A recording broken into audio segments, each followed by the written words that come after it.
ఈ సంక్రాంతికి మీరందరూ కలిసి నాకు మంచి గిఫ్ట్ ఇచ్చారు మామ. సో నేనైతే చాలా హ్యాపీగా ఉన్నాను. అదేంటో చెప్తాను, వీడియో మొత్తం చూసేయండి మామ. హలో మామ, అందరికి భోగి శుభాకాంక్షలు.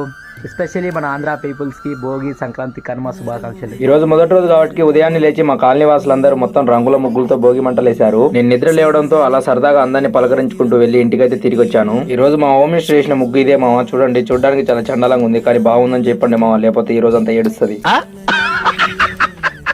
స్టార్టింగ్ లో మీరు ఈ సంక్రాంతికి గిఫ్ట్ ఇచ్చారని చెప్పాను కదా మామ. అదేంటంటే ఈ రోజుతో మన channel 4000 hours watch time complete అయిపోయింది మామ. అంటే మోనిటైజేషన్ కి ఎలిజిబుల్ అయ్యిందని మామ. ఇదంతా మీ వల్లనే సాధ్యమైంది మామ. ఈ ఛానల్ మోనిటైజేషన్ కావడానికి 2 సంవత్సరాలన్నర పట్టింది మామ నాకైతే. మీ అందరికి థ్యాంక్ యూ సో మచ్ మామ. మీ సపోర్ట్ నాకు ఎప్పటికీ ఇలానే ఉండాలని మనస్ఫూర్తిగా కోరుకుంటున్నాను మామ. అలాగే మన ఛానల్ 10K కి దగ్గరలో ఉంది మామ. కొత్త వాళ్ళు ఇంకెవరైనా సపోర్ట్ చేస్తే ఆ అచీవ్మెంట్ కూడా తొందరలోనే కంప్లీట్ అయిపోద్ది మామ. మీరు ఖచ్చితంగా చేస్తారు మామ, నాకు నమ్మకం ఉంది. ఇంత దూరం తీసుకొచ్చారు, మీరు అనుకుంటే ఇంకా ముందుకు తీసుకెళ్తారు. ఈ శుభ సందర్భంలో ఫ్రెష్ గా స్నానం చేసి దేవుడికి అయితే మొక్కేసుకున్నాను. ఇంతలా ఏం మొక్కున్నావు అనుకుంటున్నారా మామ? మన సబ్స్క్రైబర్ లో ఒకరైన పద్మావతి అక్కకి హెల్త్ అసలు బాగుండడం లేదు మామ. తొందరలో నయం కావాలని మా తల్లికి అయితే మొక్కేసుకున్నాను. అక్క అయితే మనకి చాలా సపోర్ట్ చేస్తారు మామ. మీరు కూడా అక్కకి తొందరలో నయం కావాలని మనస్ఫూర్తిగా కోరుకోండి మామ. అలాగే చెప్పడం మర్చిపోయాను మామ, మనం పట్టే చేపల కోసం హైదరాబాద్ కి వెళ్లి ఫిషింగ్ రాడ్, రీల్ 2 కొనుక్కొచ్చాను మామ. వాటన్నిటిని నెక్స్ట్ వీడియోలో అన్బాక్సింగ్ చేస్తాను మామ. ఇప్పటికే ఈ వీడియో బాగా లెంత్ అయిపోతుంది, అందుకని బట్ అన్బాక్సింగ్ వీడియో కావాలో వద్దో మీరే చెప్పండి మామ కామెంట్ సెక్షన్ లో. వన్స్ అగైన్ అందరికి హ్యాపీ సంక్రాంతి మామ. మరో వీడియోతో మళ్ళీ కలుద్దాం.